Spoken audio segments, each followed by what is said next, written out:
Warriors drop one 30-10 to the number 12 team in the country, and I'll tell you, from what I've seen, the best team in the GLIAC, and I know you feel the same way, Kevin. Oh, absolutely. The best all-around team by far. Their defense is solid. They've only given up 12.8 points a game. They only gave up 10 today. Their offense scores 36.8 points a game. They only scored 3 today, which is a credit to Wayne State's defense, because until the end of the game, everything was tough for Ashland's offense. So you have to give a lot of credit to Wayne State. But overall, with the quarterback play they have, with the balance they have offensively and the defense, best team by far I've seen.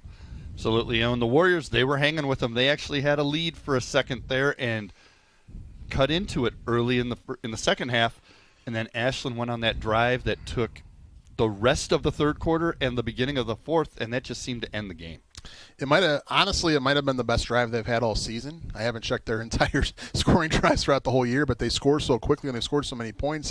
You don't think they'd have drives that take 8-9 minutes off the clock, but the way they came out after Wayne State cut it to 3 to start the second half, and that play by Tarnowski, it was 3rd and 12. Wayne State had him hemmed in. He was looking like he wanted to go down at least 2 times during that play, somehow slithered his way out of there, dove into the end zone. What a play and what a player. That guy made plays all day.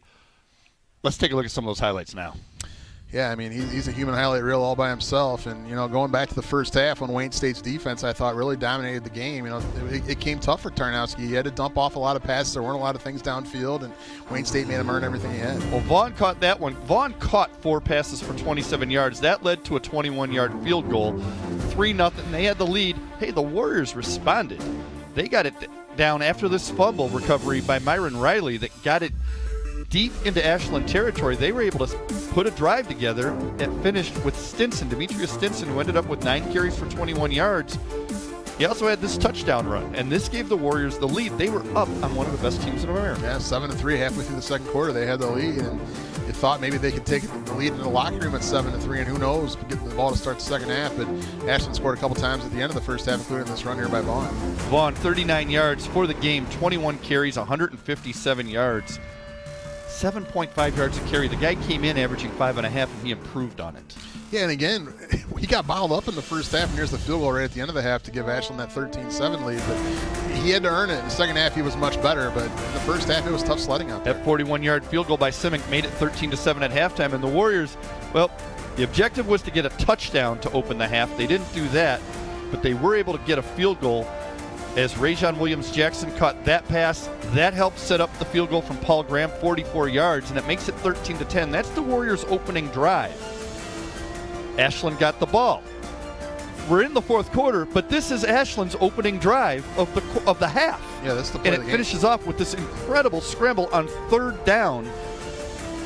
Travis Tarnowski, we talked about his arm. He was 18 for 28 for 195 yards. He didn't throw any touchdown passes, but he ran that one in.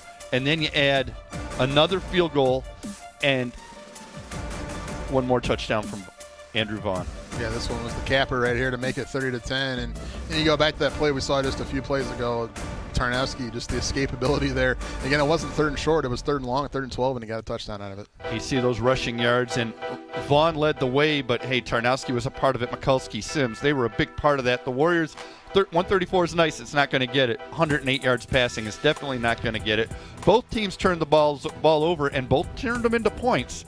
Penalties, not really that big a deal. First downs and 3rd down conversions. There's your ball game. 12 out of 17. What can you say? I mean, for once I got one of the keys to the game right here on Comcast. But key to the game was 3rd downs. Wayne State couldn't get off the field on 3rd down, and Ashland 12 of 17. Well, and put this in even more perspective, 12 out of 17. That means you failed 5 out of 17. Well, 3 of the 5 turned into field goals. So you got 9 points 3 of the times you didn't convert. They just weren't stopped. No, they weren't, and that was the problem all day. Honestly, even in the first half when Wayne State was really forcing Ashland to go the length of the field, clearing that drive to start the second half, taking time off the clock, but Ashland was still moving the ball. You see all those yards they had in this game, but until really into the fourth quarter, the game was still up for grabs. Wayne State could have won this game today, and unfortunately, they had a couple turnovers there in the fourth quarter once Ashland took that lead 20-10, and the rest is history. But this is a heck of a football team talking about Ashland, and they play Grand Valley next week for the GLIAC title. I'm taking Ashland, and we'll see if I'm right next week at this time. But this is all-around a great football team. Absolutely. Huge game for the Eagles. Hey, you know what? For the Warriors, next week is the final home game. That's the seniors' last day at Tom Adams Field. Yeah, they have another game after that on the road. But your final home game, final broadcast for us with Comcast on CN 900. Northern Michigan. Come check us out at noon.